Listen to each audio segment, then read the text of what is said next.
आशा की पड़ोसन एक रात आशा की मदद करती है और उन्हें एक कमरा दे देती है और अगली सुबह उनसे कहती है, तुम्हारे घर में नई बहू आई और बेचारी जब से आई है परेशान हो रही, बस इसीलिए रात में हमने तुम्हें सहारा दिया। पर हम तुम्हें सारी जिंदगी तो अपने पास नहीं रख सकते ना, इसीलिए जितनी जल्दी हो सके आज के दिन में तुम एक घर देख लो किराए पर।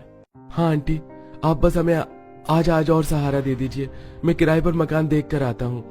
दिवाकर उस दिन मजदूरी करने न जाकर आसपास के इलाकों में जाता है और उसे कहीं घर नहीं मिलता। तो वहीं आस्था और आशा भी गीली गीली सब्जी बेच रही होती हैं। नहीं भाई, बारिश में सब्जी बहुत महंगी है, तुम्हारी सब्जियां तो गली हुई हैं। इस बारिश की वजह से कोई बाजार ही नहीं जा रहा और गली की औरतें भी बासी सब्जी लेने को तैयार नहीं। कुछ देर में पूरा परिवार अपनी पड़ोसन के घर आता है, पर इस बार उन्हें उनका घर खाली करना पड़ता है। पूरा परिवार अपना सामान लेकर इधर उधर घूमते हैं, पर कोई उन्हें आसरा नहीं मिलता।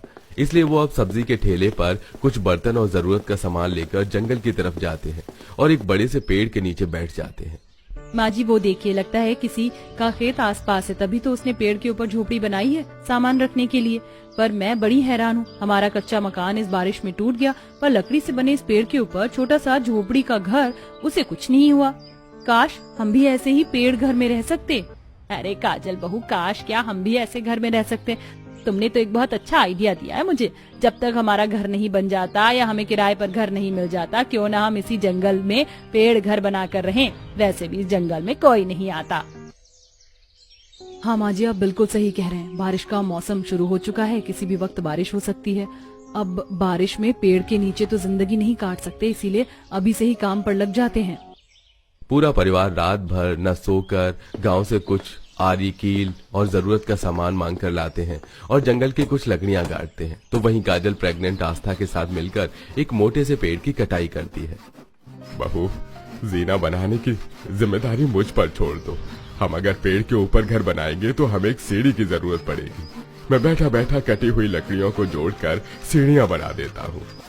माँ जी पैसों की तो अब भी जरूरत है, हम दोनों सास बहू ये कुछ सब्जी बेचने चलते हैं। काजल तुम देवर जी और पापा जी के साथ पेड़ घर की आगे की तैयारी करो। आस्था और आशा बाजार सब्जी बेचने जाती हैं, तो वहीं काजल बाकी का काम संभालती है। ससुर लकड़ियों को जोड़कर सीढ़ियां बनाता है, वहीं दिवाकर पेड़ के ऊपर चढ़कर लकड़ियों को कील ठोक कर जोड़कर घर बनाता है। तो वहीं शाम को आकर आशा और आस्था भी लकड़ियां काटने का काम करती है। और जब इस बीच बारिश होती है तो वो लोग एक टेंट को बांधकर उसके नीचे बैठ जाते हैं। इसी तरह एक हफ्ता बीत जाता है और पूरा परिवार मिलकर पेड़ के ऊपर एक छोटा सा घर बनाते हैं और एक नीचे की तरफ भी झोपड़ी बनाते हैं लकड़ी की विनोद के लिए। तो वहीं दूसरे पेड़ पर रसोई और उसमें अपने रहने का इंतजाम करते हैं और विनोद ने सीढ़ियां भी रेडी कर ली थी। हमारा सबसे अच्छा पेड़ घर है, जिसका दरवाजा भी बन चुका है, खिड़की भी है। अब बस इसमें रहने का इंतजाम करना है। दिवाकर ये पकड़ कुछ पैसे और कल ही तू बाजार से जाकर जरूरत का सामान लेकर आ जाना। और मैंने लकड़ियों की सीढ़ियां बना दी है।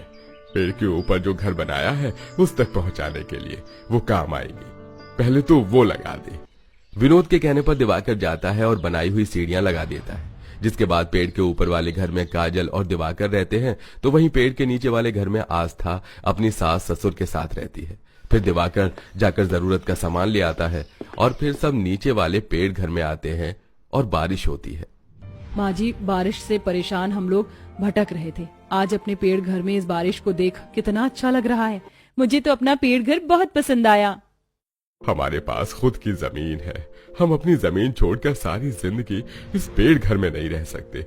बस एक बार मेरा बड़ा बेटा आ जाए तो मैं गांव में अपना घर बनाना शुरू करूं। विनोद की बातें सुन काजल और आस्था अपने पेड़ रसोई में जाती है और खाना बनाती है। रसोई की खिड़की के पास ये घोंसला था जिसमें चिड़िया और उनके बच्चे थे, जिन्हें वो थोड़ी सी रोटी दे देती है। वहीं कुछ देर में पूरा परिवार एक साथ खाना खाता है। फिर से बारिश होने लगी। अब तो हमारे पास हमारा पेड़ घर है। चलो हम सब अपने घर में जाकर सो जाते हैं। काजल और दिवाकर सीढ़ियां चढ़कर ऊपर अपने पेड़ घर में जाते हैं, जहां वो बिस्तर पर लेटे हुए बातें करते हैं। ये पेड़ घर कितना अच्छा है ना, कितना ठंडा लग रहा है, कितनी अच्छी खुशबू आ रही है। हाँ काजल, सच में ये घर बहुत अच्छा है। तुमने सोच और माने इसे पूरा कर लिया। माँ जी पापा जी सो गए हैं, अब आप भी सो जाइए। वैसे सब्जियां खत्म हो गई हैं, मंडी से कल सब्जी लेकर आनी होगी, हमें जल्दी उठना है।